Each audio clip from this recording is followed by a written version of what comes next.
Hey families, welcome to the Resonate Kidmin Facebook page. I'm Ryan Weber, the coordinator for Vibe in Fremont, and I'm so glad you clicked on this video.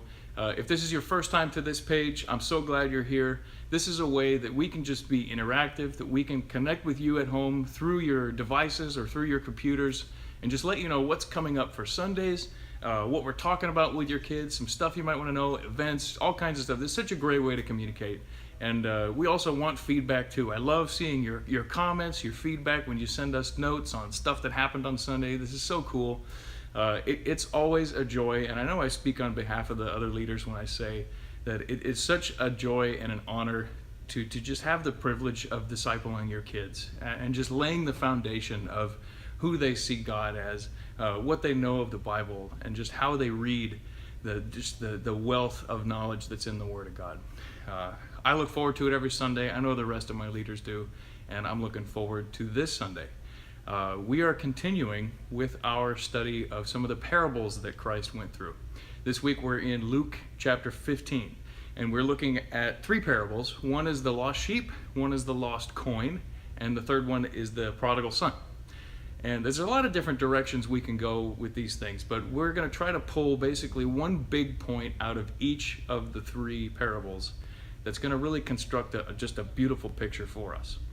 So out of the parable of the lost sheep, what we're looking at is the fact that God actually is telling us that he pursues those that he wants to call to himself, that he searches the wilderness to find this precious lost sheep, which is us. The second parable is the lost coin. The angle we want to take on that is that when this lady finds this one coin that doesn't seem that valuable, she calls all her friends over and she parties about it.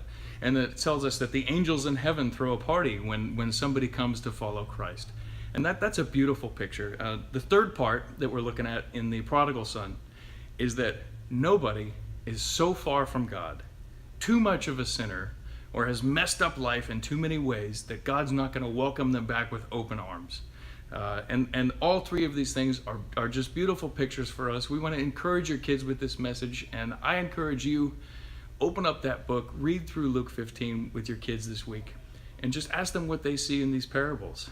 And I think what you'll find is that there's a beautiful picture of a loving God who seeks those he loves, who parties when they come to him, and who welcomes even me or you, sinners, back to himself after doing all of the things that we've all done wrong in our lives. The sins that we commit don't separate us from a loving God. And at the core of that is the fact that God doesn't require us to reach some minimum standard of holiness before he's willing to deal with us. He comes and meets us where we are. And I think this leads us wonderfully into the other part of our talk this week. We're talking about baptisms. In between services this Sunday, we're going to be doing baptism classes just for the kids. And basically the message of this is that, look, just as the woman in the coin and the lost sheep and the father of the prodigal son, they celebrate when their children come home, when the sheep comes home, when she finds the coin. There's a celebration in heaven when your kids realize that Jesus was God, that he died for my sins. I get to go to heaven because of it and have hope for life now. If your kids understand that, we want to party too. And the way that we do that is through baptisms. It's such a cool public way to express an awesome thing that's happened within your kids. So as you're reading through those verses, keep that in mind. And I'd say bring up the topic of baptism too. And if we're there, or if you're there, if they're there, come by in between services Sunday and let's talk about what baptism could look like for you and your kids. As always, thank you for watching the video. I love you guys, and I will see you Sunday.